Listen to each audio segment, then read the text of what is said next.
Amin. Amin. Terima kasih Bu Sari atas doanya. Baik Ibu-ibu, kita lanjut ke Galatia 1 sampai 3. Ya, Galatia 1 sampai 3.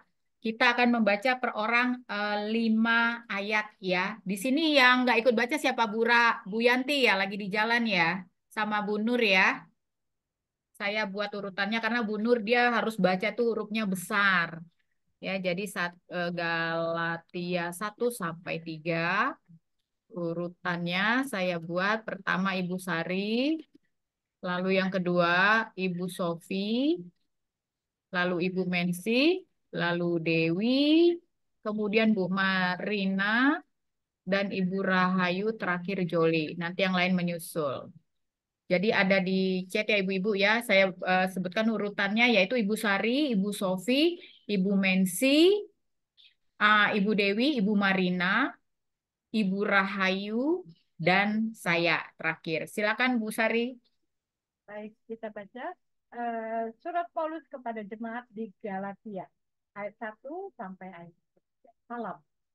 Dari Paulus, seorang rasul, bukan karena manusia, juga bukan oleh seorang manusia, melainkan oleh Yesus Kristus dan Allah, Bapa yang telah membangkitkan dia dari antara orang mati, dan dari semua saudara yang ada bersama aku. Kepada jemaat-jemaat di Galatia, anugerah menyertai kamu dan damai sejahtera dari Tuhan Bapa kita dan dari Tuhan Yesus Kristus. Amin. 5 ya. Sorry.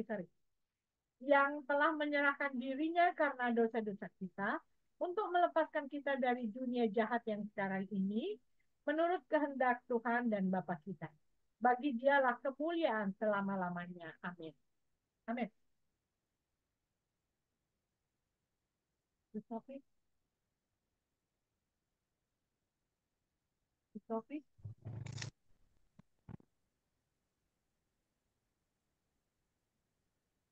Nggak kedengeran Bu Sofi, Nggak ada suaranya. suaranya hilang.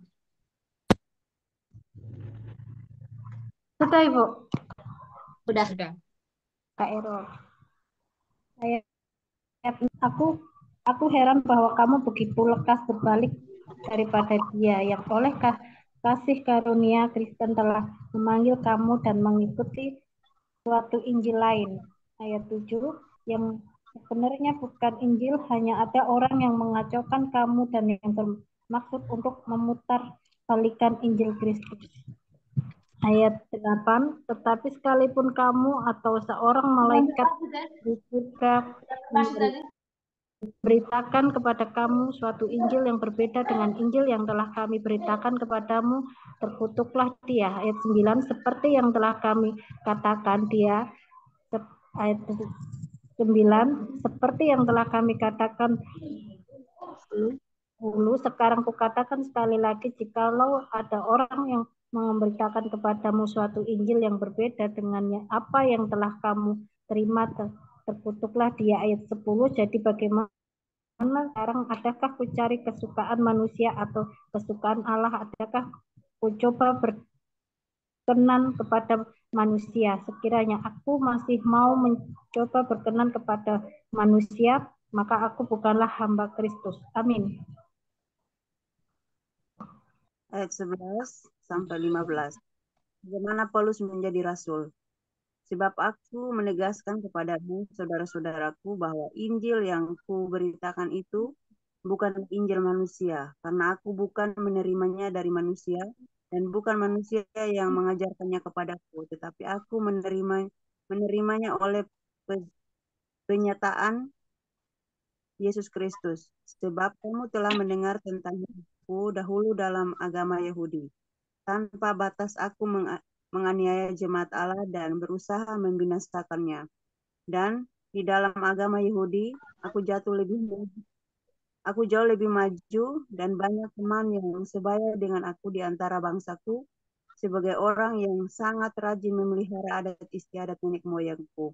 Ayat 15, tetapi waktu ia yang memilih aku sejak dan memilihku oleh kasih karunia-Nya. Amin. Ayat 16, berkenan menyatakan anaknya di dalam aku, supaya aku memberitakan dia di antara bangsa-bangsa bukan Yahudi. Maka sesaat pun aku tidak minta pertimbangan kepada manusia.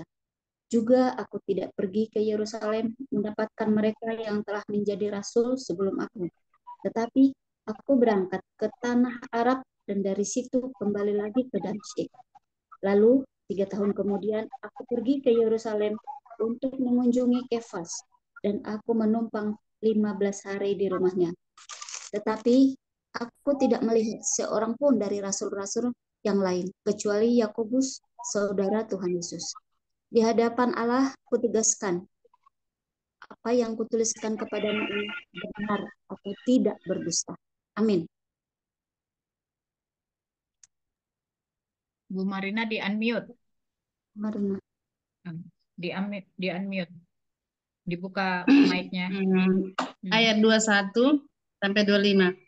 Kemudian aku pergi ke daerah-daerah Syria dan Kilikia. Tetapi rupaku tetap tidak dikenal oleh jemaat-jemaat Kristus di Yudea. Mereka hanya mendengar bahwa ia yang dahulu menganiaya mereka, sekarang memberitakan iman yang pernah hendak dibinasakannya. Dan mereka memuliakan Allah karena aku, Paulus, diakui oleh para rasul. Setelah lewat 14 tahun, aku pergi pula ke Yerusalem dengan Barnabas dan Titus pun kubawa juga. Amin. Rahayu. Rahayu. Pasal Galatia 2 pasal 2 sampai 7. Aku pergi berdasarkan suatu pernyataan dan kepada mereka aku bentangkan Injil yang kuberitakan di antara bangsa-bangsa bukan Yahudi dalam percakapan tersendiri kepada mereka yang terpandang supaya jangan dengan percuma aku berusaha atau telah berusaha. 3. Tetapi kendati pun Titus yang bersama-sama dengan aku adalah seorang Yunani, namun ia tidak dipaksa untuk menyunatkan dirinya. 4. Memang ada desakan dari saudara-saudara palsu yang menyusup masuk, yaitu mereka yang menyelundup ke dalam untuk menghadang kebebasan kita yang kita miliki di dalam Kristus Yesus, supaya dengan jalan itu mereka tidak memperhambakan kita. 5. Tetapi sesaat pun kami tidak mau mundur dan tunduk kepada mereka agar kebenaran Injil dapat tinggal tetap pada kamu. 6. Dan mengenai mereka yang dianggap terpandang itu, bagaimana kedudukan mereka dahulu itu tidak penting bagiku, sebab Allah tidak memandang muka. Bagaimanakah juga mereka yang terpandang itu tidak memaksakan sesuatu yang lain kepadaku. Amin. Sambung Ibu Nurbaya, Galatia 2 ayat 7 ya. Iya, 7. 1, 2, 3, 4. 7 sampai 10 aja. 7 sampai 10. Biar nanti kembali normal. Bu Nurbaya bisa baca di Galatia 2 ayat 7 sampai 10.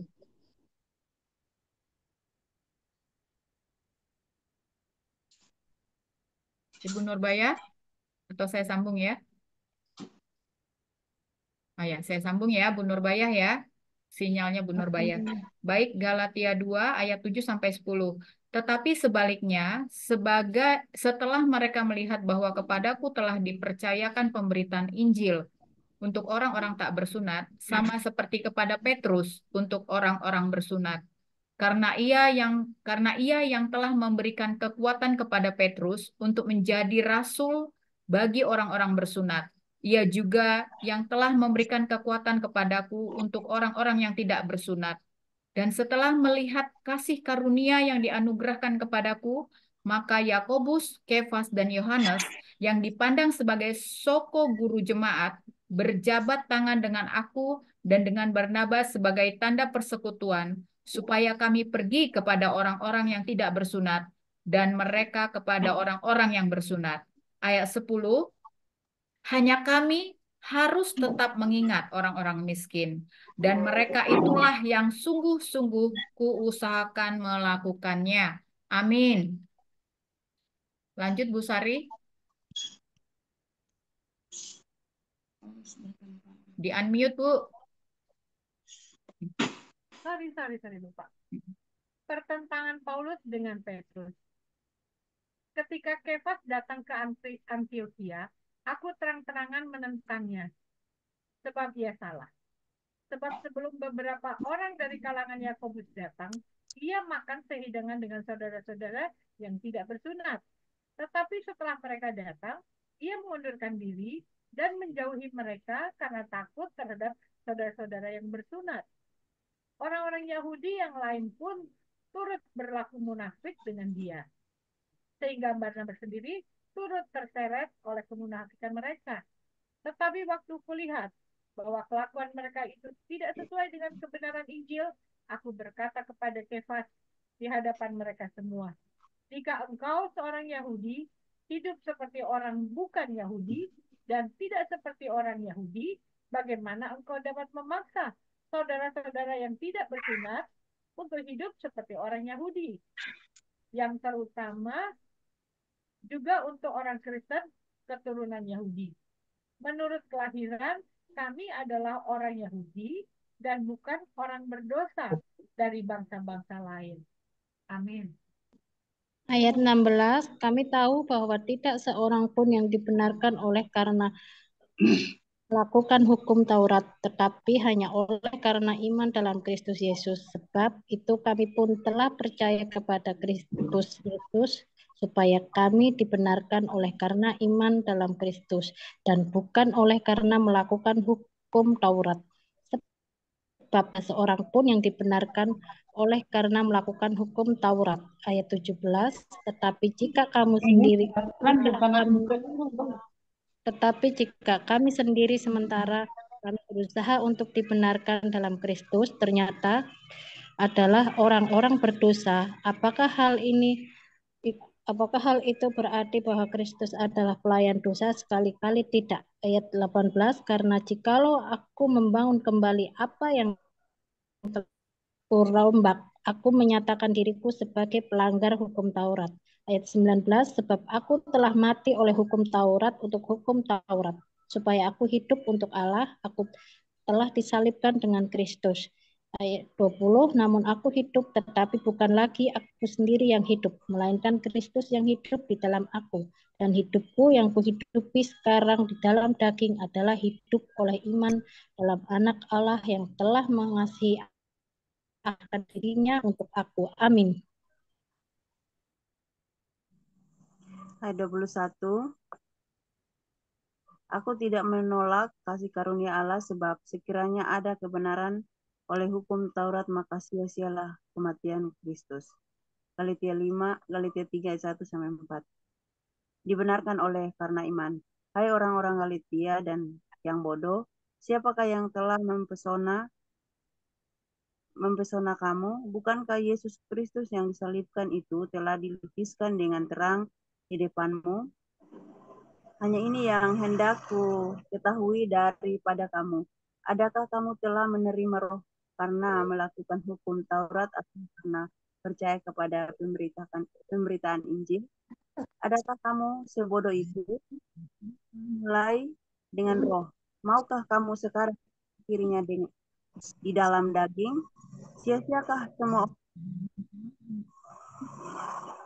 Sia-sialah semua yang telah kamu ambil sebanyak itu, maka sia-sia. Amin. Ayat 5-9. Jadi bagaimana sekarang? Apakah ia yang menganugerahkan roh kepada kamu dengan berlimpah-limpah dan yang melakukan mujizat di antara kamu berbuat demikian karena kamu melakukan hukum Taurat atau karena kamu percaya kepada pemberitaan Injil? Secara itu jugalah Abraham percaya kepada Allah, maka Allah memperhitungkan hal itu kepadanya sebagai kebenaran. Jadi kamu lihat bahwa mereka yang hidup dari iman, mereka itulah anak-anak Abraham. Dan kitab suci yang sebelumnya mengetahui bahwa Allah membenarkan orang-orang bukan Yahudi oleh karena iman, telah terlebih dahulu memberitakan Injil kepada Abraham. Olehmu segala bangsa akan diberkati. Jadi mereka yang hidup dari iman, merekalah yang diberkati bersama-sama dengan Abraham yang beriman itu. Amin.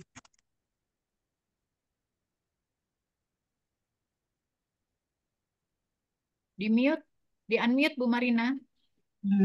Ayat Ayat 8 ya. Dan kitab ayat suci 10. Ayat 10. 10 ya. Ya, Tadi kan? ayat 10 kan? Dewi kan tadi 9 terakhir ya. Oh ya, 10. Ayat 10 sekarang. Karena semua orang yang hidup dari pekerjaan hukum Taurat berada di bawah kutuk. Sebab ada tertulis, terkutuklah orang yang tidak setia melakukan segala sesuatu yang tertulis dalam kitab hukum Taurat. Dan bahwa tidak ada orang yang dibenarkan di hadapan Allah karena melakukan hukum Taurat adalah jelas. Karena orang yang benar akan hidup oleh iman. Tetapi dasar hukum Taurat bukanlah iman, melainkan siapa yang melakukannya akan hidup karenanya. Kristus telah menebus kita dari kutuk hukum Taurat dengan jalan menjadi kutuk karena kita. Sebab ada tertulis, terkutuklah orang yang digantung pada kayu salib. Amin. Lanjut ayat 14. Rahayu 14 atau 15? 14. Oke. Ayat 14 sampai 19. Yesus Kristus telah membuat ini supaya di dalam Dia berkat Abraham sampai kepada bangsa-bangsa lain. Sehingga oleh iman kita menerima roh yang telah dijanjikan itu. Yes, amin. Kita yang menerima roh itu. Hukum Taurat atau janji. Saudara-saudara, baiklah aku pergunakan suatu contoh dari hidup sehari-hari. Suatu wasiat yang telah disahkan sekalipun ia dari manusia. Tidak dapat dibatalkan atau ditambah oleh seorang pun. 16. Adapun kepada Abraham diucapkan segala janji itu dan kepada keturunannya. Tidak dikatakan kepada keturunan-keturunannya. Seolah-olah dimaksud banyak orang, tetapi hanya satu orang dan kepada keturunanmu. Yes, keturunanku adalah diberkati Tuhan, yaitu Kristus. 17. Maksudku ialah janji yang sebelumnya telah disahkan Allah tidak dapat dibatalkan oleh hukum Taurat. Ya, amin. Yang baru terbit 430 tahun kemudian sehingga janji itu hilang kekuatannya. 18. Sebab jikalau apa yang ditentukan Allah berasal dari hukum Taurat, ia tidak berasal dari janji, tetapi justru oleh janjilah Allah telah menganugerahkan kasih karunia-Nya kepada Abraham. Ya, amin. Kita adalah keturunan Abraham. 19. Kalau demikian, apakah maksudnya hukum Taurat? Ia ditambahkan oleh karena pelanggaran-pelanggaran sampai datang keturunan yang dimaksud oleh janji itu. Dan ia disampaikan dengan perantaraan malaikat-malaikat ke dalam tangan seorang pengantara. 20. Seorang pengantara bukan hanya mewakili satu orang saja, sedangkan Allah adalah satu.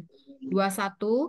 Kalau demikian bertentangankah hukum Taurat dengan janji-janji Allah? Sekali-kali tidak. Sebab andai kata hukum Taurat diberikan sebagai sesuatu yang dapat menghidupkan, maka memang kebenaran berasal dari hukum Taurat. 22. Tetapi kitab suci telah mengurung segala sesuatu di bawah kekuasaan dosa, supaya oleh karena iman dalam Yesus Kristus janji itu diberikan kepada mereka yang percaya. 23. Sebelum iman itu datang, kita berada di bawah pengawalan hukum Taurat dan dikurung sampai iman itu dinyatakan. Amin. Bu Sari sampai selesai. Iya, sorry. Jadi, hukum Taurat adalah penuntun bagi kita sampai Kristus datang, supaya kita dibenarkan berdasarkan iman. Sekarang iman itu telah datang. Karena itu kita tidak berada lagi di bawah pengawasan penuntun.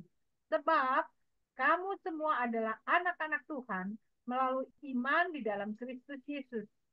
Sebab kamu semua yang dibaptis di dalam Kristus telah mengenakan Kristus.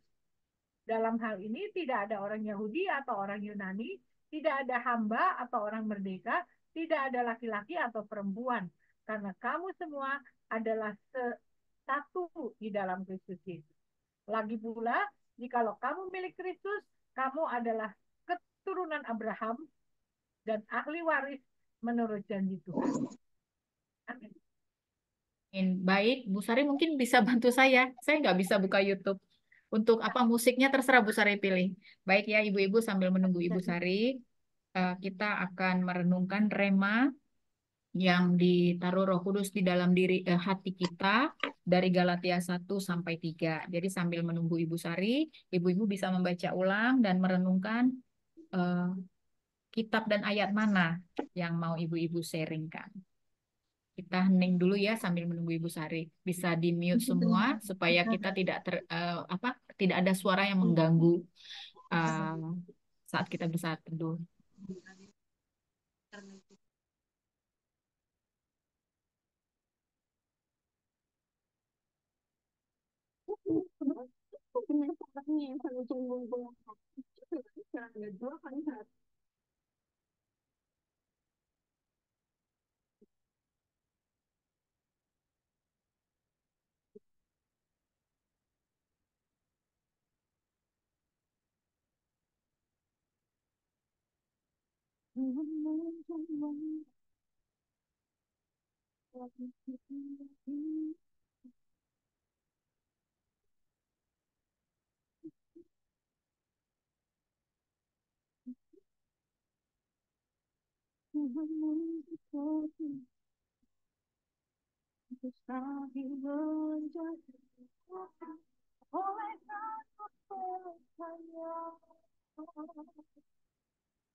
Kami masih akan mengikuti ngaji lagu.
Oke.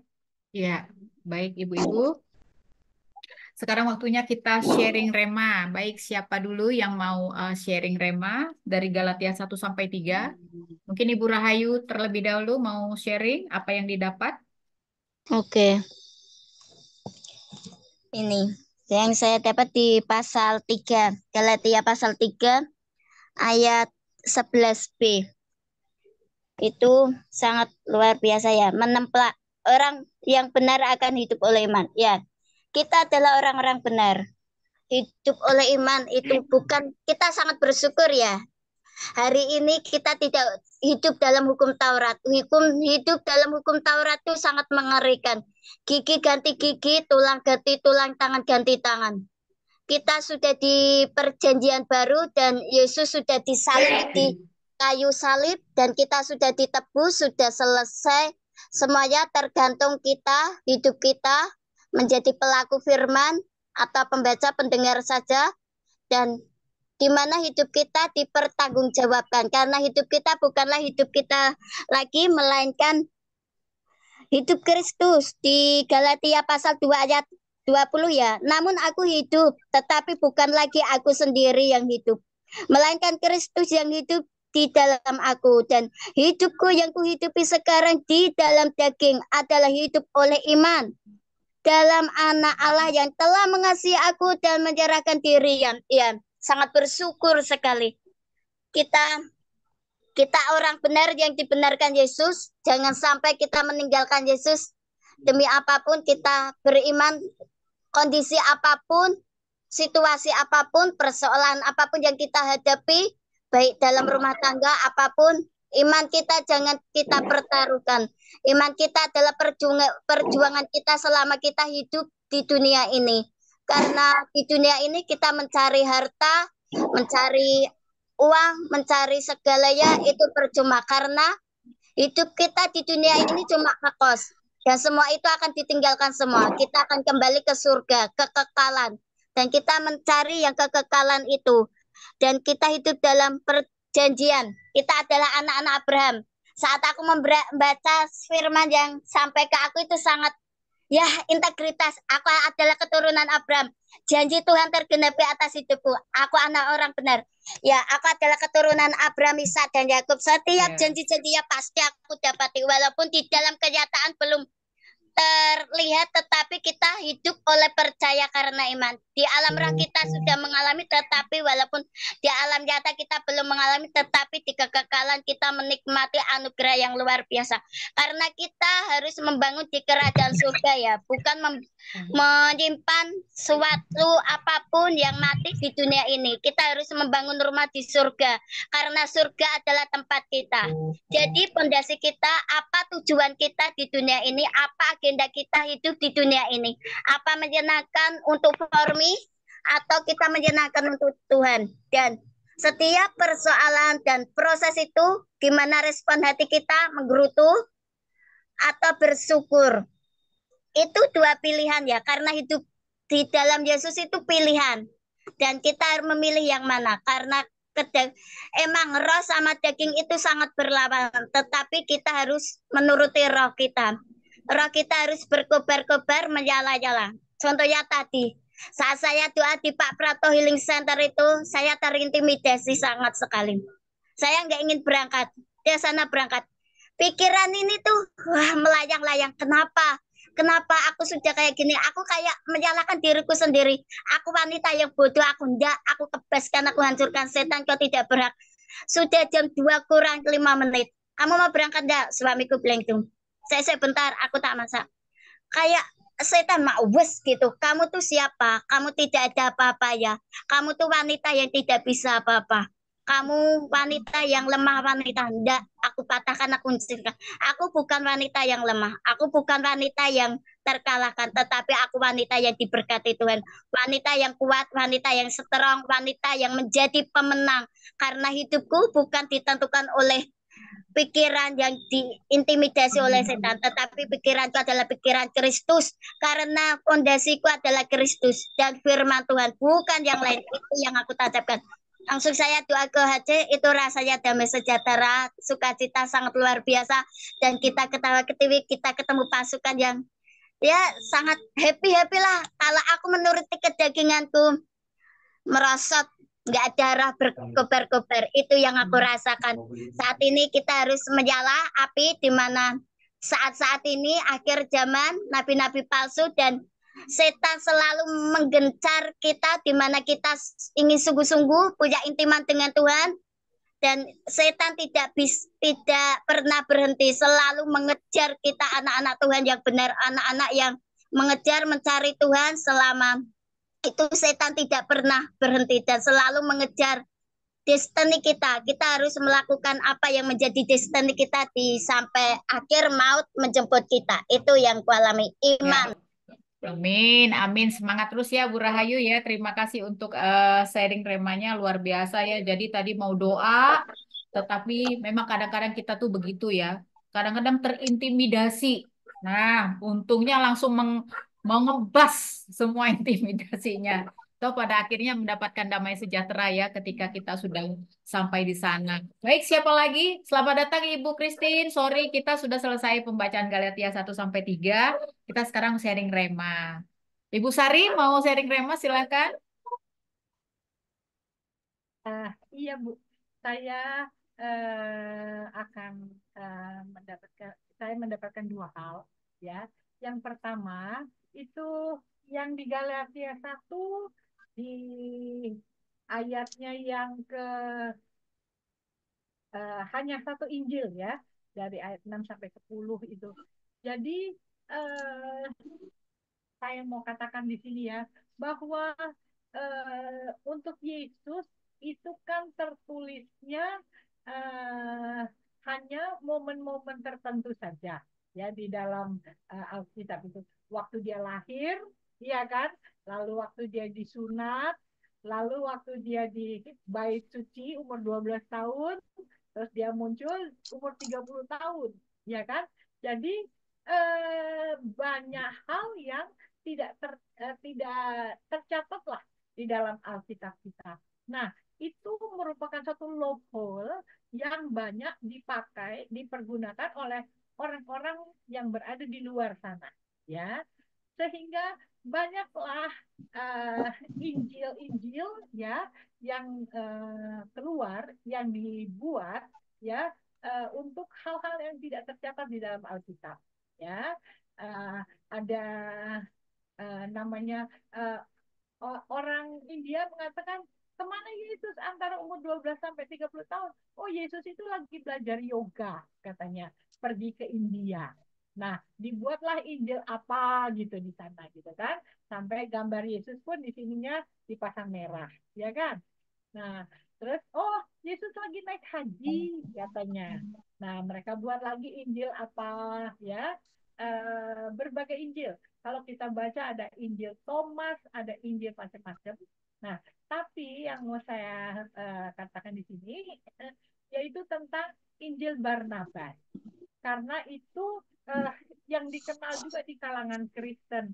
Sampai orang-orang juga bilang gitu, oh kok nggak ada ya Injil? Ya, yang disebut Injil itu kan 4 buku. Matius, Markus, Lukas, Yohanes, ya kan? Nah, kok kita nggak ada Injil Barnabas sih? kan sebetulnya ada Injil Barnabas ya. Jadi karena kalangan Kristen pun mempertanyakan hal ini gitu. Makanya saya akan membahasnya karena saya mengajarkan di salah satu mata pelajaran di sekolah teologi itu Islamologi ya, dan saya mengupas Injil Barnabas itu ya. Nah, jadi dalam hal ini ada suatu Injil yang disebut dengan Injil Barnabas yang menjadi tanda tanya dari pihak Kristen ya. Kalau saya mencari di mana Injil Barnabas itu, saya pergi ke apa namanya Wali Songo ya, yang di Kuitang ya, ada toko buku Wali Songo ya. Di situ mereka punya Injil Barnabas. Jadi ya, saya mau katakan supaya ini menambah wawasan buat ibu-ibu yang Kristen ya, bahwa Injil Barnabas itu adalah suatu Injil yang dibuat oleh pihak Muslim ya. Nah, penulis nama Barnabas ini ada disebut ya kan di Galatia 2 ayat 1 ya kan. Barnabas ini nama dari temannya Rasul Paulus. Dia Barnabas itu temannya Rasul Paulus ya.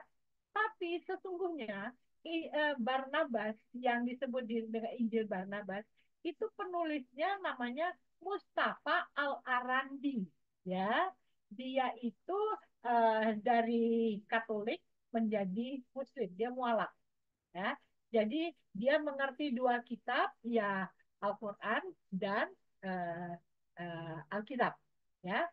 Nah, penulisnya tadi sudah saya katakan namanya bukan Barnabas. Dia membuat rancu karena Barnabas itu disebutkan di Alkitab. Tapi Barnabas yang di Alkitab kita yang disebut ini temannya Rasul Paulus tidak menulis Injil sama sekali. Ya. Nah, jadi supaya kita mengerti bahwa ini Injil yang dibuat oleh pihak Islam. Nah, tujuan pembuatan Injil ini apa? Ya, tadi sudah saya katakan bahwa Mustafa Al-Arandi itu dia mengerti dua kitab, ya. Al-Quran dia tahu, Alkitab dia tahu. Dari dua buku itu dia baca, ya, bahwa persyaratan untuk menjadi seorang nabi ada tiga hal, ya. Dia dinubuatkan oleh nabi sebelumnya, dia menubuatkan hal-hal yang akan datang, dan dia membuat mujizat. Oke, tiga hal ini harus ada sebagai syarat baru dikatakan dia bisa menjadi seorang nabi. Nah, tiga syarat ini ketika dicek pada dirinya Mr. M, ya Muhammad, itu nggak ada. Jadi Muhammad itu tidak ada dinubuatkan oleh nabi sebelumnya.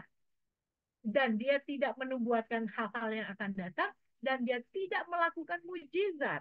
Ya, nah karena tiga hal ini dia tidak lakukan, makanya si Mustafa tadi mengcreate sebuah Injil yang menurut dia dia kasih nama Injil Barnabas, ya, itu seakan-akan dia ini dinubuatkan oleh nabi sebelumnya, ya. Siapa? Yesus.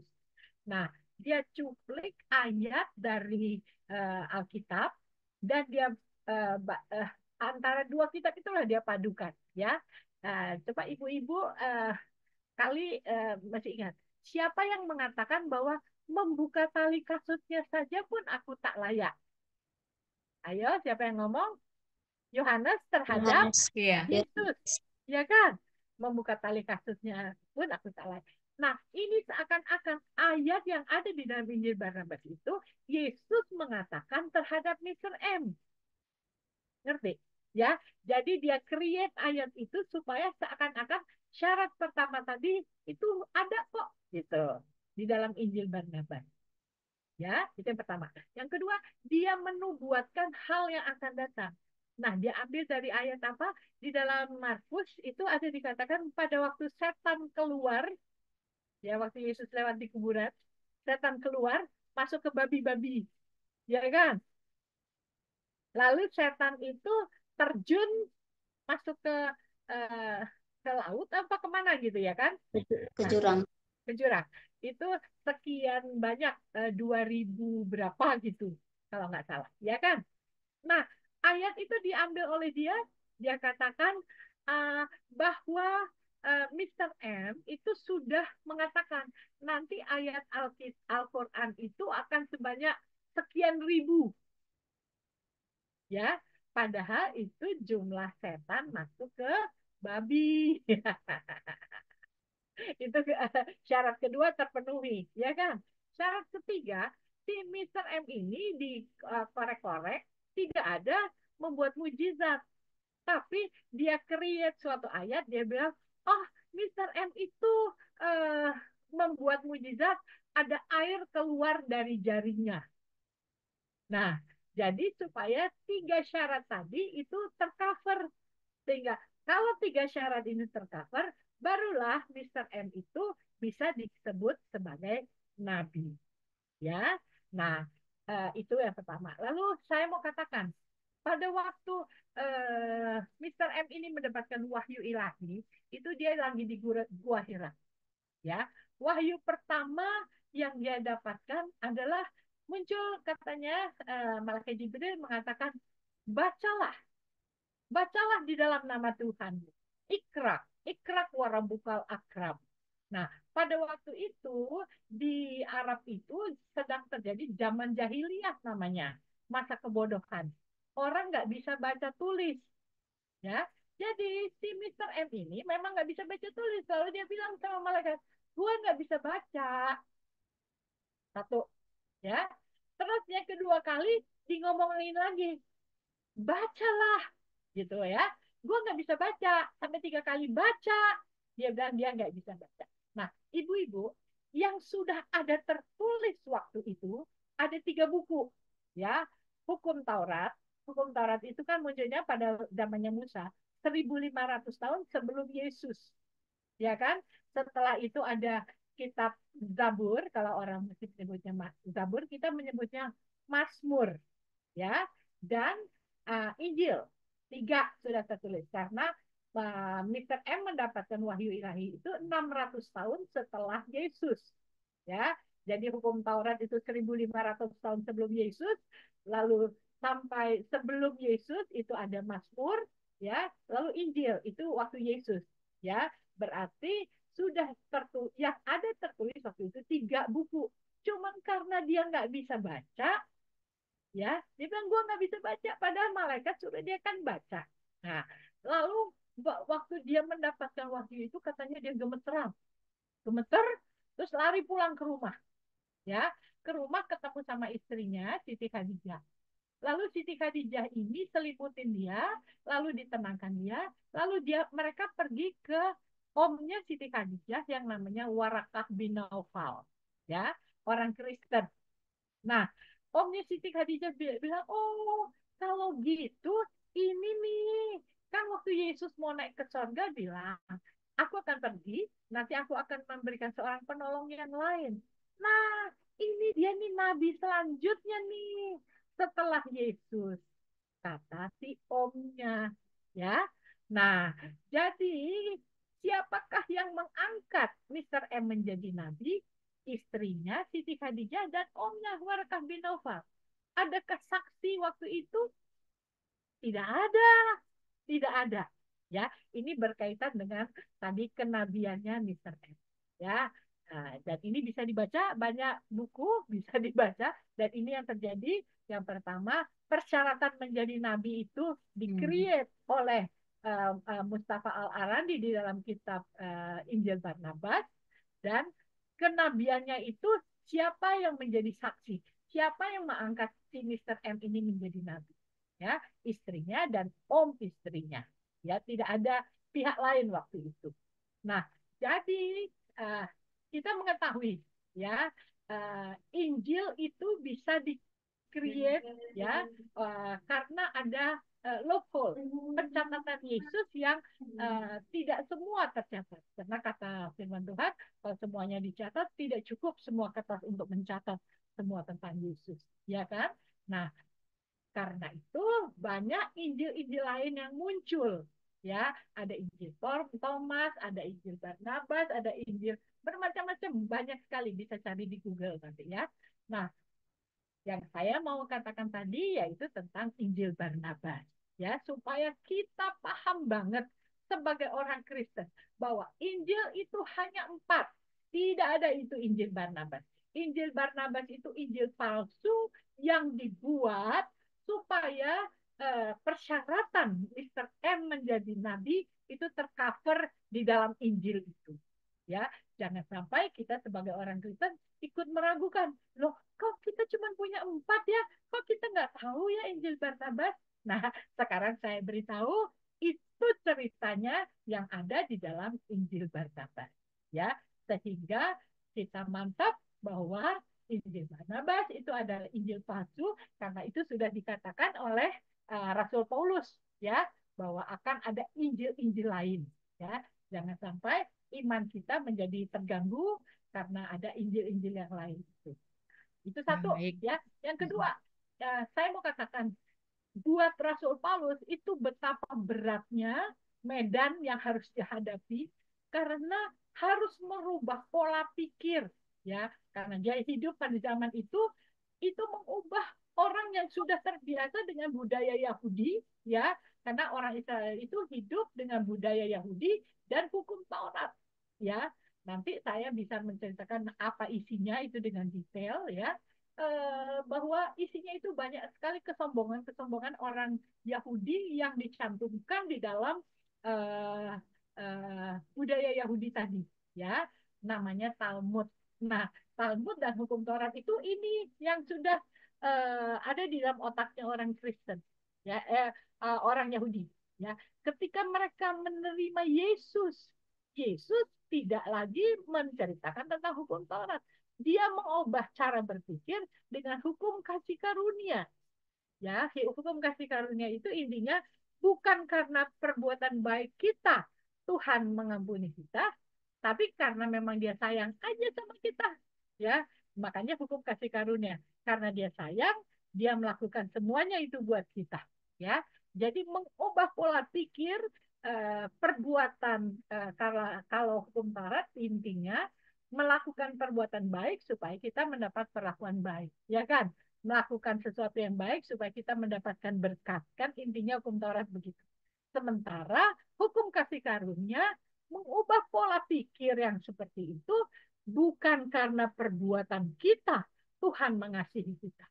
Bahwa kalau Tuhan mengasihi ya karena dia memang sayang aja sama kita, dia naik ke atas kayu salib bukan karena perbuatan baik kita. Nah, jadi kita bisa melihat betapa sulitnya seorang Rasul Paulus harus melakukan perubahan pola pikir itu kepada orang-orang yang sudah terbiasa berpikir hukum Taurat. Ya, nah, jadi biarlah kita ya yang sudah hidup sekarang ini mau menerima, ya, mengubah pola pikir kita ini bahwa yang kita punya sekarang ini adalah hukum kasih karunia, ya, betul-betul karena cinta aja, karena sayang aja dia sama kita, bukan karena perbuatan baik, ya. Kalau kita mendapatkan kesempatan masuk surga, kira-kira begitu. Ada 2 hal yang Yes, terima kasih Bu ya. ya, Bu. Kita dapat satu wawasan baru ya Ibu-Ibu ya. Pertama mengenai Injil, hanya 4 ada Injil. Yang kedua mengenai itu tadi ya, Taurat dan hukum kasih ya.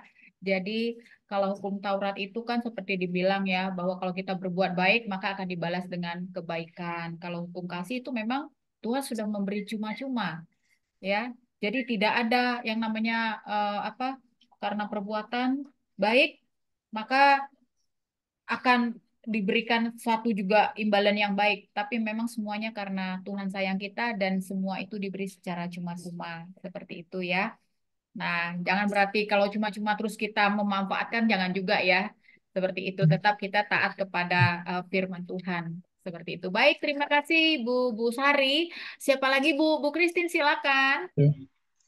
Tadi kalau nggak salah saya dengar ada yang nanya, Yesus kok umur 30 tahun kemana aja gitu kan? Saya boleh beri penjelasan di sini karena dia Yahudi, jadi dia mematuhi apa namanya hukum Taurat ya, karena dia dilahirkan sebagai anak dari keluarga Yahudi. Suaraku kedengaran nggak ya? Ya. Beneran, Bu. Di Galatia 4 ayat 4 kan tertulis, hari ini kan cuma 1-3, tapi di 4 ada tulis, lahir dari anak seorang perempuan dan takluk kepada hukum Taurat. Jadi ini Yesus yang akan lahir, dan saya bandingkan dengan Kejadian 11. Kejadian 11 itu ditulis, itu mungkin adat Yahudi ya. Kejadian 11 ayat 12, Arpaksad hidup 35 tahun, lalu dia memperanakan Sela. Kemudian ayat 14, Sela hidup 30 tahun, lalu dia memperanakan Eber. Ayat 16, Eber hidup 34 tahun, dia memperanakan Pelek. 18, Pelek hidup 30 tahun, dia memperanakan Rehu. 20, Rehu hidup 22 tahun, dia memperanakan Seruk. Seruk hidup 30 tahun, dia memperanakan Nahor. Nahor hidup 29 tahun, memperanakan Terah. Yaitu Terah hidup 70 tahun, baru dia memperanakan Abram. Yang mau saya simpulkan di sini bahwa Yahudi pria-pria itu berumur 30 tahun ke atas baru mereka melanjutkan keturunan. Ya, jadi umurnya 35, 30, 34. Jadi sesudah 30, Yahudi ini pria-pria boleh memperanakan keturunannya. Kalau ini yang saya lihat dalam Injil ya. Jadi sesudah umurnya 30 baru dia bisa mengambil keputusan untuk memperanakan keturunan. Sedangkan Yesus menunggu usia 30, dia pergi ke gurun pasir untuk berpuasa karena memang keputusannya dia tidak untuk melanjutkan keturunan, tapi memang dia khusus datang ke dunia untuk tujuan Tuhan ya, maksudnya selama ini. Jadi dia nunggu sampai umur 30 tahun karena dia memang keluarga Yahudi. Dan keluarga Yahudi, pria-pria itu di sini diuraikan semua ya, mulai dari sampai Arpaksad. Jadi ini keturunan Sem.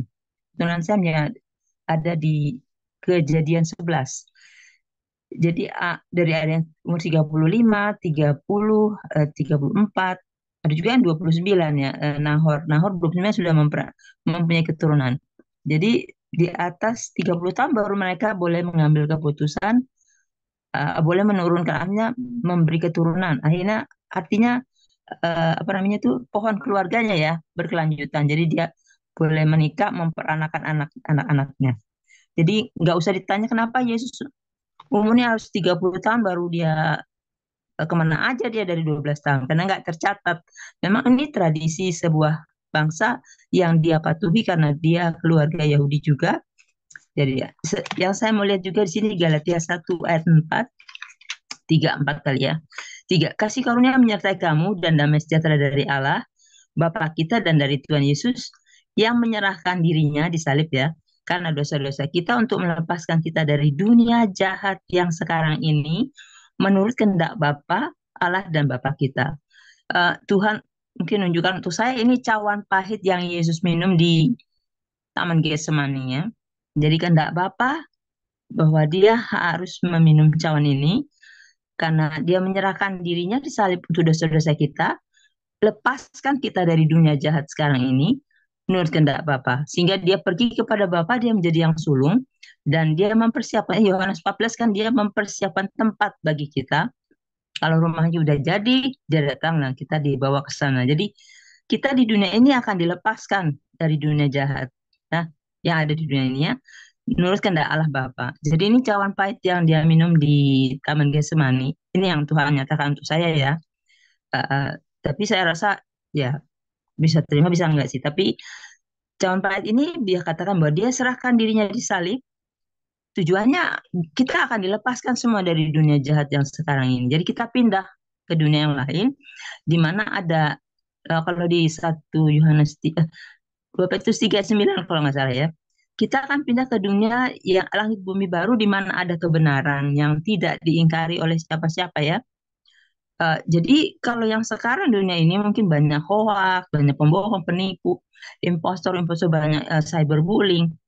Jadi kita yang Tuhan lepaskan dari dunia jahat ini, kita dibawa ke tempat lain, di mana ada janji Tuhan ya, janji Yesus. Dan di luar Yesus itu nggak ada. Jadi kita akan dibawa ke tempat di mana ada kebenaran yang tidak diingkari oleh siapa-siapa. Jadi karena di dunia ini memang mungkin kebenaran ditolak atau kebenaran tidak dikasihi ya.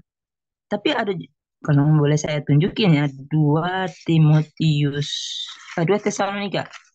2 Tesalonika, mana ya?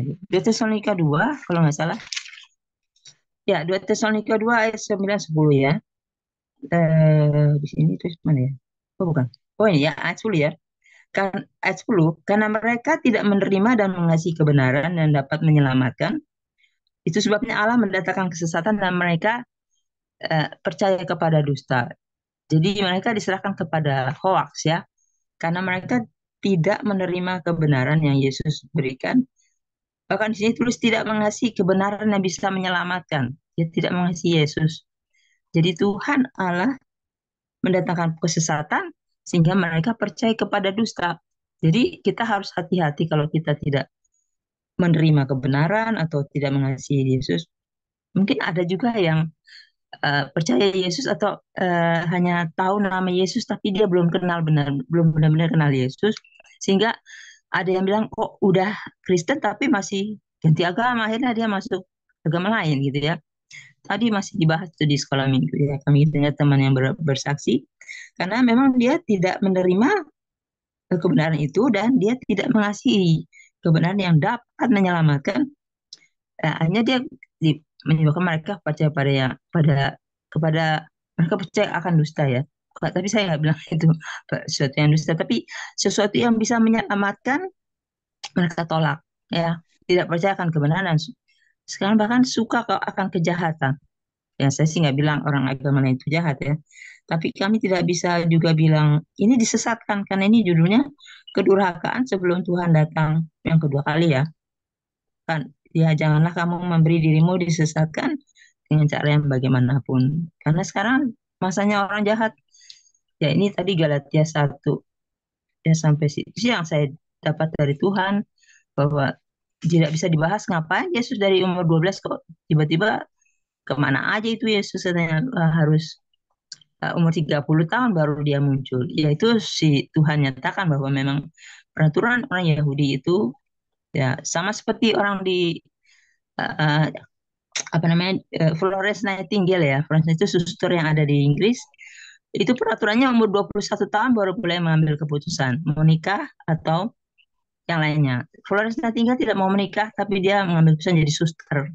Itu umurnya umur 21 tahun. Itu untuk kaum perempuan yang ada di kerajaan Inggris ya. Itu sih peraturan bangsa masing-masing. Jadi kalau di Indonesia nggak tahu umurnya berapa, tapi kalau saya lihat kok di sini kayaknya banyak ada juga anak-anak teenager yang sudah pada hamil ya. Jadi saya agak nggak ngerti ini nilai luhur bangsa kita nih kemana. Tapi tergantung orang tua masing-masing. Bahkan saya bisa jadi bilang nampak-nampaknya nabi palsu ini orang tuanya masing-masing, karena anak-anak apa tuh pada nasihat orang tuanya, jadi mereka tuh tidak nurut Tuhan ya. Karena juga mau nurut mama apa nurut papa apa nurut guru sekolah minggu, jadi bingung tuh anak-anak.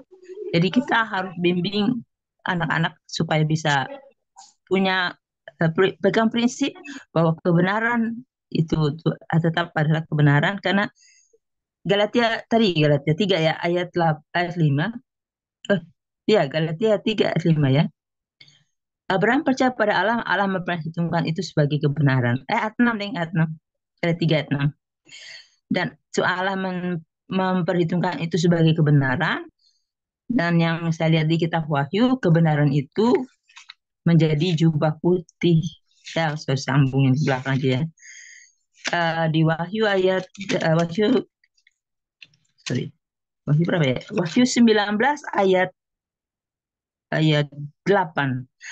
Ya, dikaruniakan lenan halus yang berkilau-kilau, itu adalah perbuatan-perbuatan yang benar dari orang-orang kudus. Jadi lebih baik anak-anak dibekali kebenaran sehingga apa yang Tuhan lihat itu diberikan sebagai kebenaran, karena kebenaran itulah jubah putih lenan halus yang menjadi masa depan umat Kristen. Nah, mungkin hanya itu aja sih yang bisa saya sampaikan. Terima Ya, kasih Bu Christine amin. ya.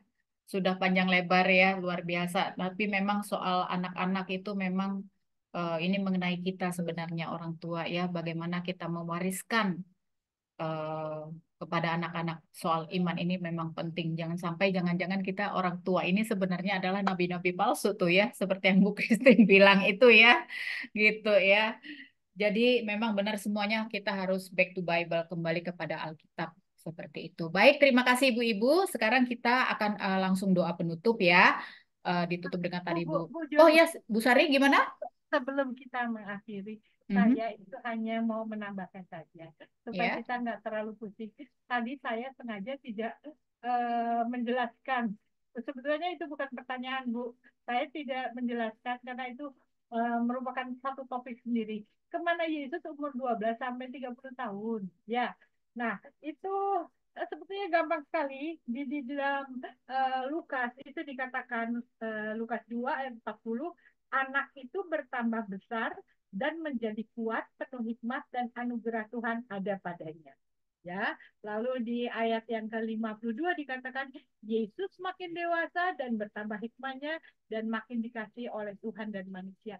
Dia ada di mana? Dia ada di rumah orang tuanya di uh, ya di tempat orang tuanya ya. Nanti bisa dibaca di Lukasnya.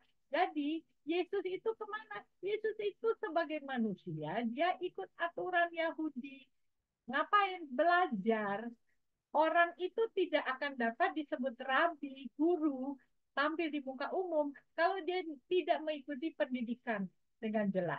Ya, umur 5 tahun anak Yahudi harus hafal hukum Taurat. Nah, nanti ada umur-umur tertentu. Jadi Yesus itu dipersiapkan untuk menjadi rabi, menjadi guru, ya. Jadi dia ya taruhlah SD 6 tahun, ya kan. Lalu dia SMP 3 tahun, ya kan. Lalu SMA 3 tahun, lalu dia mahasiswa masuk di STT IKAT 18 tahun. Nah, begitu dia tamat sekolah, dia tampil di muka umum, barulah Yesus itu dipanggil, disebut dengan rabi, dipanggil dengan guru. Jadi, dia sebagai orang Yahudi, orang tuanya yang taat dalam budaya Yahudi, dia dibesarkan secara Yahudi, harus ikut pendidikan. Jadi Yesus itu tidak kemana-mana seperti yang dituduhkan tadi, dia pergi naik haji lah, dia pergi belajar yoga lah, segala macam, sehingga Injil macam-macam itu muncul, tapi dia ada di rumah orang tuanya belajar supaya dia siap tampil umur 30 di muka umum. Ya, kira-kira begitu aja tambahan. Baik, terima kasih Bu Sari ya. Jadi sekali lagi Ibu-ibu mengenai Yesus, ini saya dapat di Galatia. Bu Dewi mau ini? Mungkin penutup Bu Dewi ya, tapi sebentar. Jadi mengenai Yesus dia di mana, kita harus sama-sama ingat Ibu-ibu bahwa Yesus ketika usia 12 seperti kata Ibu Sari tadi, dia sebenarnya ada di rumah orang tuanya. Ya, sama seperti anak-anak yang lain, dia juga belajar ya. Belajar untuk apa? Dipersiapkan, tadi Bu Sari bilang begitu kan, dipersiapkan untuk menjadi rabi ketika usia 30. Tuh kita ingat ya, jangan lagi nanti ditanya-tanya lagi. Oke, terima kasih Bu Sari ya. Siapa Bu Dewi mau sharing? Ya, Ya, silakan. tambahan aja kali Iya, ya. boleh, Itu boleh. tentang Tuhan Yesus. Maaf nih, tutup kamera ya, Ya, mau nggak apa-apa, ngerit nggak apa-apa. baterai. Galatia. Tambahan aja kali ya, Mm-mm. selain belajar seperti Ibu Sari Oke. tadi bilang, eh pastinya pasti membantu bapaknya, Yusuf sebagai tukang kayu. Karena setelah Yesus memberitakan Injil, orang-orang selalu bilang, bukankah itu anak tukang kayu? Berarti kan sering dilihat dia bersama bapaknya Yusuf. Ya kan? Jadi dia nggak kemana-mana sebenarnya, cuman tidak perlu diceritakan apa yang dilakukan. Ya seperti kita lah, anak kecil. Dari umur kita setelah jalan sampai mau SD juga belum tentu diceritain kan. Nah, ya mungkin seperti tambahan aja itu. Kalau Iya. yang aku dapat tadi dari Galatia 1 itu dan yang Galatia 2 itu bersambung ya, mengenai Paulus yang setelah dia pergi ke Kilikia itu orang-orang Yudea tidak mengenal dia lagi sebagai pembunuh, ya kan? Karena ya itu pekerjaan Roh Kudus yang membuat orang-orang yang Yudea itu sudah mata mereka bukan melihat dia lagi sebagai pembunuh, tapi pemberita Injil. Nah, itu yang kemudian Paulus syukuri dengan ke ayat 20 Galatia 2 itu. Jadi dia bersyukur banget di situ. Jadi, namun aku hidup, bukan lagi aku yang hidup, gitu kan. Jadi ke kitanya mungkin kalau kita sudah menanggalkan dosa-dosa kita, ya kita bisa nih menyanyikan, ini ada lagunya ini. Nanti saya coba di-share di itu, tapi belum pernah sih di ini lagu ya. Tapi nanti kata-katanya aku bikin nanti di grup. Itu indah banget lagunya dan tidak susah juga. Benar-benar bagus yang akhirnya aku melayani Tuhan. Hidupku, tubuhku dipakai senjata, hidupku dipakai untuk melayani gitu. Jadi ini ucapan syukur Paulus bahwa begitu dari hidupnya yang kejam, ternyata orang bisa melihat dia pemberita Injil, bukan lagi orang yang sadis ya. Jadi bersyukur banget. Jadi kita pun ya harus bisa lah seperti itu. Aku sendiri juga setelah diubah Tuhan juga beri kesabaran, kekuatan, semuanya lah lengkap, paket lengkap lah semuanya. Jadi aku pun langsung mataku melihat itu tadi, aku langsung ingat lagu itu, namun aku hidup, gitu lagunya. Bagus banget. Ya itu tambahan Terima dari kasih saya. Dewi ya. Begitu, tapi memang ya kalau kita sudah mengalami Tuhan, orang-orang itu pasti akan melihat perubahan kita. Jadi manusia lama kita itu pasti tertutupi dengan manusia baru kita. Karena apa? Karena Roh Allah itu kalau sudah diam di dalam kita, seperti yang pernah diajari Pak Prapto ya, yang ikut kalau ada pagi-pagi Pak Prapto itu ya, satu ada doa fajar pagi-pagi, transfigurasi katanya. Jadi itu mengenai perubahan seseorang, ya perubahan penampilan itu dia menjadi terlihat mulia. Seperti itu. Memang akan kelihatan kok. Mereka mengalami Tuhan dan Roh Allah diam di dalam dia. Itu pasti akan terlihat perubahannya itu. Wajahnya itu terlihat seperti suci, mulia.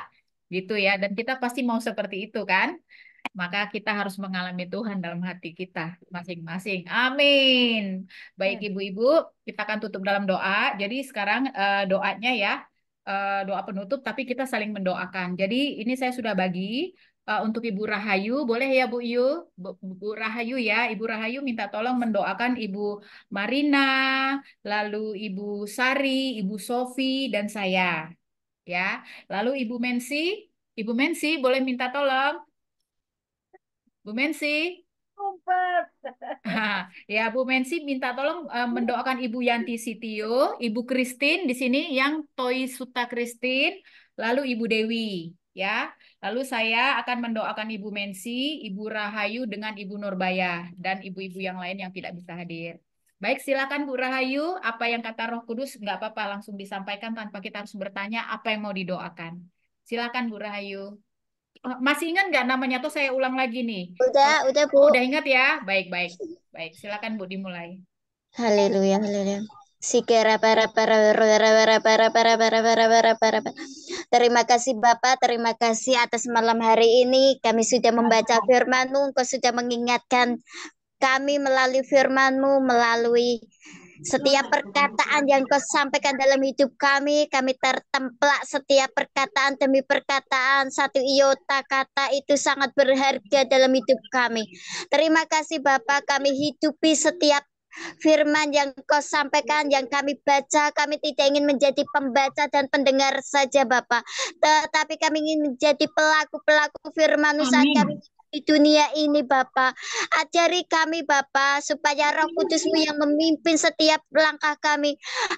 Ubah cara hidup kami, ubah cara pikir kami, paradigma kami yang mengandalkan kekuatan tenaga kami. Ampuni Bapak, ampuni kami matikan setiap kedagingan kami.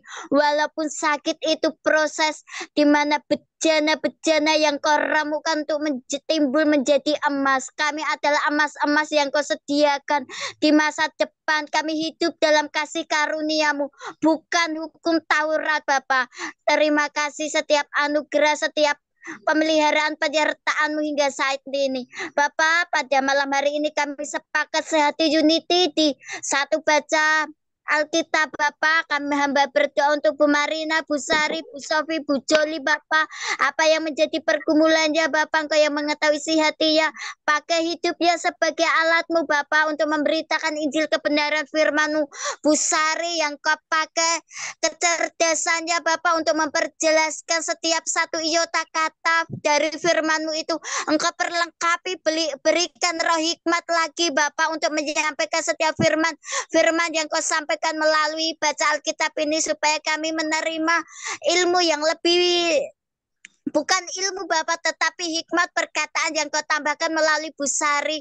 Begitu pula dengan Bu Joli Bapak, Kau pakai hidup Bu Joli sebagai alatmu untuk memberitakan Injil kebenaran firman-Mu, berikan roh hikmat, pengertian dan wahyu, ada perkenanan, ada urapan yang baru Bapak. Setiap perkataan itu sangat luar biasa karena mulut kami adalah perkataan yang Engkau urapi. Bu Sofi Bapak, Engkau tangkap Bu Sofi dalam firman-Mu, satu orang bertobat seisi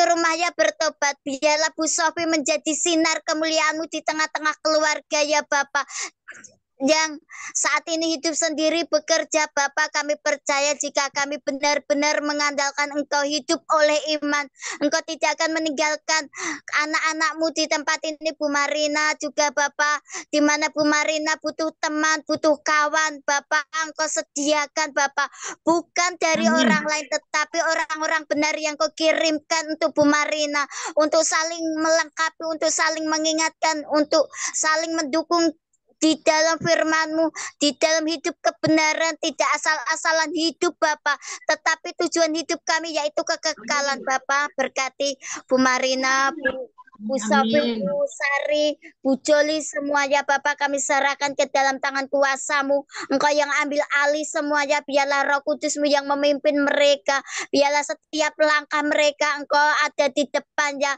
tidak mengandalkan kekuatan, tenaga, pikiran ya, tetapi mengandalkan Engkau Yesus, fokus kepadamu melalui pelayanannya, keluarganya, anak-anaknya, menantu, cucunya, hamba serahkan. Pertemukan satu kasih, ikatan kasih dalam persaudaraan kasih Kristus. Kami percaya lawatan-Mu di mana ibu-ibu ini sangat ibu-ibu yang luar biasa, ibu-ibu yang Kau persiapkan hatinya yang penuh dengan firman-Mu. Terima kasih Bapak, terima kasih, kami serahkan semua ke dalam tangan kuasa-Mu. Semua dari-Mu, oleh-Mu, dan untuk-Mu. Nama Tuhan yang dipermuliakan. Haleluya, haleluya, amin. Bapa kami yang di surga, sungguh kami mengucap syukur oleh karena kemurahan-Mu Tuhan. Kami boleh, ibu-ibu boleh bersatu, membaca merenungkan firman-Mu Bapa. Kami percaya Tuhan Yesus bahwa Engkau sungguh mengasihi kami semua. Kami mempersiapkan diri kami karena kami tahu Tuhan bahwa firman-Mu mengatakan bahwa kami sudah dipilih sejak ibu kami dalam kandungan ibu kami untuk menerima dunia, untuk melayani Engkau Bapa dimanapun kami berada. Oleh karena itu Tuhan Yesus, kami sungguh mengucap syukur. Kami membawa ibu-ibu ke dalam tangan-Mu, terutama ibu terkasih, Bu Yanti dan Ibu Dewi. Bapa, kami serahkan Ibu Yanti ke dalam tangan-Mu. Dia adalah umat pilihan-Mu. Dia adalah spesial bagi-Mu Tuhan. Dia adalah ibu yang sangat Engkau pakai secara luar biasa. Mari Tuhan Yesus Kristus, Engkau sendiri yang memegang tangannya, mengurapinya. Setiap hari ada urapan baru dalam kehidupan Bu Yanti ya Tuhan. Ujung kepala sampai ujung kaki Tuhan, mari Engkau urapi dengan urapan baru, kasih yang sempurna atas kehidupannya Tuhan. Agar semakin hari Tuhan Engkau bawa Bu Yanti semakin naik bukan turun, menjadi kepala bukan ekor. Semakin hari semakin Engkau membawa mengerti, memahami firman-Mu. Dan Bapak, kami percaya bahwa Bu Yanti sudah Engkau pakai sebagai alat untuk melayani, baik di dalam tugas dan pekerjaannya di kantornya maupun di dalam rumah tangganya dan di dalam kehidupan keluarganya. Bapak, terus Engkau memakai hamba-Mu ya Tuhan menjadi sinar terang kemuliaan bagi keluarganya ya Tuhan. Bapak di surga, mari Tuhan Engkau lawat Bu Yanti, apapun masalah yang hamba-Mu alami saat ini. Kami percaya Tuhan Engkau tidak pernah meninggalkannya. Engkau selalu mampukan, kuatkan, dan Engkau selalu menggendongnya Tuhan Yesus. Mari Tuhan Yesus Kristus, Engkau berikan hikmat pewahyuan, roh kerendahan hati untuk melihat memandang Engkau sebagai Tuhan dan Juru Selamat, sehingga tidak akan Engkau tinggalkan Tuhan Yesus. Mampukan Bu Yanti, kuatkan Bu Yanti, dan beri dia kuasa lebih lagi untuk memahami Engkau Tuhan lebih dan mengasihi Engkau dan mengerti apa maksud tujuan dari setiap persoalan yang ada dalam kehidupannya Tuhan. Bapa, Engkau menghibur dia Tuhan, Roh Kudus selalu menghibur, menguatkan Bu Yanti ya Tuhan. Sehingga Bu Yanti terus menjadi istri yang begitu luar biasa, begitu mencintai Engkau Tuhan Yesus. Pakai Bu Yanti terus menjadi alat-Mu Bapa di tengah-tengah keluarga. Bapa di surga, kami juga membawa anak kami, anak-anak dari Bu Yanti ke dalam tangan-Mu. Kiranya Tuhan sendiri akan melawat, Tuhan sendiri akan menjamah setiap apapun sakit penyakit. Kami percaya di balik semua Tuhan akan membuat suatu mujizat keajaiban bagi keluarga Bu Yanti Bapak. Suami dari Bu Yanti juga Tuhan Engkau rapi, sertai dengan kekuatan kuasa Roh Kudus, satukan mereka dalam satu roh, yaitu Roh Kudus. Semakin hari mereka Engkau satukan menjadi satu Bapa. Engkau juga Tuhan memberkati di dalam tugas tanggung jawab Bu Yanti di pekerjaannya Tuhan. Terus semakin hari Tuhan Engkau limpahkan hati yang tulus, hati yang ikhlas, tenaga yang baru. Apapun yang dikerjakan Bu Yanti membawa dampak berkat bagi pekerjaannya maupun nama Tuhan dipuji dan muliakan. Bapa di surga, kami juga membawa Bu Dewi ke dalam tangan-Mu. Kasih dan penyertaan Tuhan sempurna bagi Bu Dewi. Saat ini apapun masalah, apapun pergumulan Bu Dewi, kami percaya Tuhan Engkau tidak akan pernah meninggalkan Bu Dewi. Tuhan Yesus sendiri akan menopang Bu Dewi dalam segala hal. Sehingga Bu Dewi terus maju menjadi anak-Mu, menjadi alat-Mu untuk melayani Engkau di sepanjang kehidupannya. Tuhan pakai. Sepanjang kehidupannya Tuhan Engkau pelihara, apapun yang dibutuhkan Bu Dewi, Tuhan selalu sediakan di dalam keluarga rumah tangga dan pekerjaannya Tuhan. Semakin hari Tuhan Engkau selalu melawat Bu Dewi, semakin hari Tuhan selalu memberi kekuatan lebih dahsyat lagi Bapa, sehingga nama Tuhan dipuji dan dimuliakan. Terima kasih Tuhan, kami juga percaya Kristus milik Allah, anak-anak-Mu Tuhan. Kami juga percaya Tuhan Yesus, kami adalah keturunan Abraham, kami juga menerima janji-janji Allah di dalam firman-Mu ya Tuhan. Sehingga kami boleh terus maju di dalam melayani Engkau sebagai ibu-ibu yang luar biasa, menjadi prajurit-prajurit Allah, menjadi ladang-ladang Allah untuk melayani Engkau Tuhan. Mampukan kami semua Tuhan. Roh Tuhan turun atas hidup kami, jamah dan lawat kami. Semakin hari Tuhan, semakin kami terang di tengah-tengah kehidupan rumah tangga, keluarga maupun berjemaat kami ya Tuhan. Di dalam nama Tuhan Yesus Kristus. Haleluya, amin. Dalam nama Tuhan Yesus, Tuhan, hamba-Mu menyambung Tuhan untuk membawa di dalam doa Ibu Mensi, Ibu Rahyu, dan Ibu Nurbaya. Tuhan, untuk Ibu Mensi, Tuhan, Engkau tahu Tuhan apa yang menjadi kerinduannya ya Bapak. Bapak, pada saat ini Tuhan, aku membawa di dalam doa untuk kerinduan Ibu Mensi untuk mempunyai pasangan hidup. Tuhan, aku percaya di dalam nama Tuhan Yesus, Engkau akan menunjukkan seorang laki-laki Tuhan yang takut akan Engkau. Lelaki yang bertanggung jawab ya Bapak. Lelaki yang memang Tuhan akan dapat menjadi pelayan bersama-sama Ibu Mensi Tuhan untuk memuliakan nama-Mu. Tuhan, aku percaya Tuhan, Engkau akan mempertemukan Ibu Mensi tepat pada waktunya ya Bapak, dengan laki-laki yang memang itu adalah pilihan-Mu ya Bapak. Laki-laki yang terpilih ya Bapak, bukan laki-laki yang sembarangan Tuhan. Kami percayakan pasangan hidup Ibu Mensi Tuhan ke dalam tangan-Mu yang kudus. Demikian juga Tuhan, aku berdoa di tempat usaha laundry Ibu Mensi. Di dalam nama Tuhan Yesus, tempat usaha itu akan berkembang dari waktu ke waktu ya Bapak. Kami percaya Bapak, apa yang dilakukan oleh Ibu Mensi Tuhan, oleh tangannya berhasil di dalam nama Tuhan Yesus. Engkau memberkati keuangannya ya Bapak, Engkau akan memberkati lumbung-lumbungnya, Engkau tidak akan membiarkan dia kekurangan. Tuhan, aku juga berdoa untuk kesehatannya ya Bapak, Engkau topang dia terus Tuhan, agar dia terus sehat selalu. Kami percaya Bapak, kesehatannya itu Bapak akan dia gunakan Tuhan untuk memuliakan nama-Mu. Pelayanan-pelayanannya terhadap anak-anak muda itu Tuhan akan berhasil ya Bapak, berhasil membawa anak-anak muda ini Tuhan untuk mengenal Engkau lebih dalam. Pakai terus lagi Bu Mensi Tuhan. Aku percaya Tuhan Engkau akan membawa Bu Mensi naik Tuhan, tidaklah turun ya Bapak. Kami percaya juga Tuhan Engkau menguduskan hidup Ibu Mensi ya Bapak, sehingga dia Bapak dapat menjadi seorang perempuan yang berhati-hati ya Bapak. Di dalam setiap dia bergaul ya Bapak. Kami serahkan Ibu Mensi ke dalam tangan-Mu yang kudus ya Bapak. Tuhan, aku juga berdoa untuk Ibu Rahayu ya Bapak, lindungi dia, lindungi keluarganya, dia dan suaminya miliki Ibu Rahayu dan suaminya kesatuan hati ya Bapak, sehingga mereka Tuhan dapat melayani Engkau secara bersama-sama ya Bapak. Aku juga berdoa Tuhan untuk kehidupan perekonomian dan keuangan Ibu Rahayu ya Bapak. Engkau akan pelihara Ibu Rahayu Tuhan. Engkau tidak akan membiarkan dia kekurangan. Apa yang dibuat Ibu Rahayu Tuhan berhasil di dalam nama Tuhan Yesus. Tangannya Tuhan sudah Engkau berkati ya Bapak. Lumbung-lumbungnya juga Tuhan Engkau akan perhatikan ya Bapak. Demikian juga kerohaniannya Tuhan, Engkau akan membawa dia naik terus, tidaklah turun ya Bapak.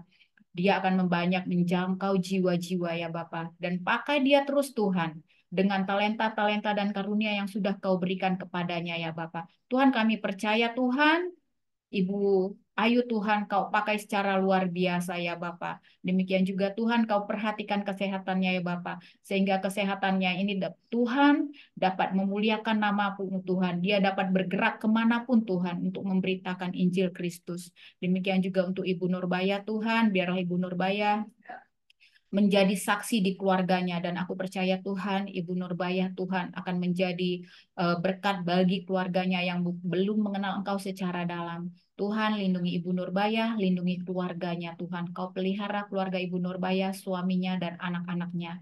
Tuhan, Engkau akan menjaga perekonomian mereka. Engkau akan menjaga juga Ibu Nurbaya dari orang-orang yang tidak suka atau orang yang jahat Tuhan. Kami patahkan di dalam nama Tuhan Yesus. Hidup mereka dikuduskan ya Bapak. Tidak ada satu orang pun yang berani mengganggu keluarga ini ya Bapak. Engkau membawa Ibu Nurbaya naik terus, tidaklah turun. Ibu Nurbaya adalah kepala dan bukan ekor. Tuhan aku berdoa Tuhan untuk semua ibu-ibu yang ada di Zoom ini Tuhan, Kau memberkati hari-hari kami, minggu-minggu kami, dan setiap detiknya ya Tuhan. Kami berdoa Tuhan untuk hari-hari kami agar penuh keintiman terus dengan-Mu. Pada saat kami selesai Tuhan, kami akan beristirahat, kami akan tidur. Berikan kami mimpi yang indah ya Tuhan. Engkau kelilingi rumah kami dengan pagar-pagar malaikat kudus-Mu ya Bapa. Kiri, kanan, depan, belakang Tuhan. Malaikat kudus-Mu berjaga-jaga. Dijauhkan kami dari panah-panah bahaya. Orang-orang yang sirik yang tidak suka kepada kami. Kami patahkan di dalam nama Tuhan Yesus. Aku berkata pintu terbuka, terobosan terjadi dan berkat mengalir di dalam hidup kami ya Bapa. Hanya kebajikan dan kemurahan saja yang mengikuti langkah kami sepanjang hari. Terima kasih Yesus, terima kasih Yesus. Dalam nama anak-Mu kami berdoa. Haleluya, haleluya, haleluya. Amin. Amin Ibu-ibu, terima kasih. Kita bertemu kembali. Oh ya, besok saya mau ngasih tahu ya Ibu-ibu ya, hari Rabu. Jadi hari Selasa besok kita akan off. Hari ya off. Lalu hari Rabu kita akan Ibu Sari akan berbagi knowledge, akan berbagi pengetahuan ya mengenai sebenarnya siapakah nama Tuhan kita gitu ya Bu Sari ya.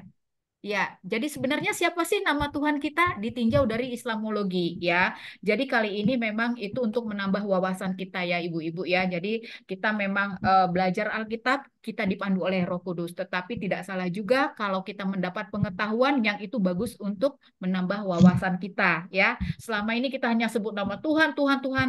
Tapi apakah benar nama Tuhan kita itu Tuhan? Tuhan apa Ibu ya? Tuhan Yesus atau Tuhan apa kita nggak tahu. Nah, Ibu Sari akan menjelaskan kepada kita secara dari tinjauan Islamologi dan itu sangat bagus untuk menambah wawasan kita.